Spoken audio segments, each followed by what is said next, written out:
Hi everyone, this is Joe from Next to the Word of God. I'm going to teach you how to point and chant your own psalms using the Lutheran Service Book so that you can chant at home with your family, your friends, or just by yourself. Let's take a look. Here are the psalm tones, the music we sing to the text of each psalm. You can find these in the front matter of most hymnals, but in the Lutheran Service Book they're located at the beginning of the chapter called the Psalms. There are 11 psalm tones to choose from, each with a slightly different quality. Depending on how you hear music, you might find that some of the tones sound happier than others, or more serious, or more questioning. There is no right or wrong tone to sing for any psalm. It's really about what you think fits the text the best. So it pays to read the psalm over once or twice before selecting a psalm tone to sing with it. There are 3 psalm tones that are called double tones: I, J, and K, and these can be used anytime, but they're most effective for longer psalms. You can use a short tone on a long psalm, but it might get boring after a couple of minutes. Psalm tones are divided into 2 basic parts: a long note at the beginning and 3 short notes or quick notes at the end. The long note is called the reciting tone because it's the note on which you recite most of the words. If there's a lot of text in a verse, the reciting tone can sound like you're droning a little bit. The 3 notes at the end are called the termination because they terminate or end the phrase. Each psalm tone has 2 reciting tones and 2 terminations, one for the call and the other for the response portion of the psalm. You can see where the call portion stops and the response portion begins because it's indicated by an asterisk, which is located above the bar line between the first terminus and the second reciting tone. Let's take a look at a pointed psalm text. You can see the asterisk at the end of the first line, which shows where the second reciting tone begins. There's also a new symbol, a pipe, stuck in the middle of the text.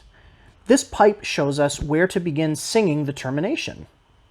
Each note in the termination usually receives just 1 syllable of the text that goes with it.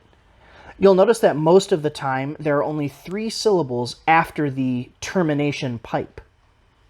Let's use psalm tone A to demonstrate how to sing the text of this psalm. I cry aloud to God, and He will hear me. In the day of my trouble I seek the Lord. In the night my hand is stretched out without wearying.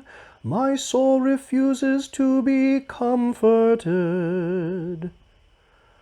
When I remember God, I moan. When I meditate, my spirit faints. You hold my eyelids open. I am so troubled that I cannot speak.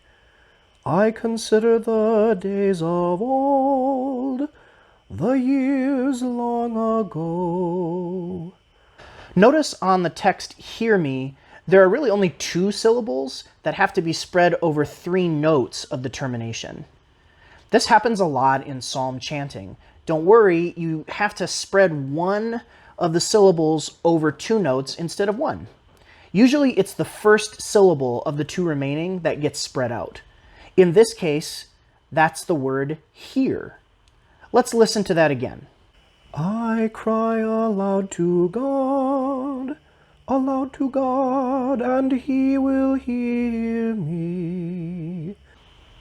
The same thing happens in verse 4 on the word open. If there are 2 or more of you together, pick one person to sing the call and the other person to sing the response. If you're by yourself, you can sing the entire psalm alone.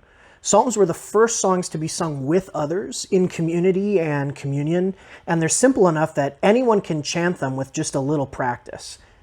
If you don't read music, check out the link in the description to hear examples of all of the psalm tones sung individually. Or you can listen to any of the chant at home videos on our channel. each of which displays the psalm tone used in the video and lists it in the description.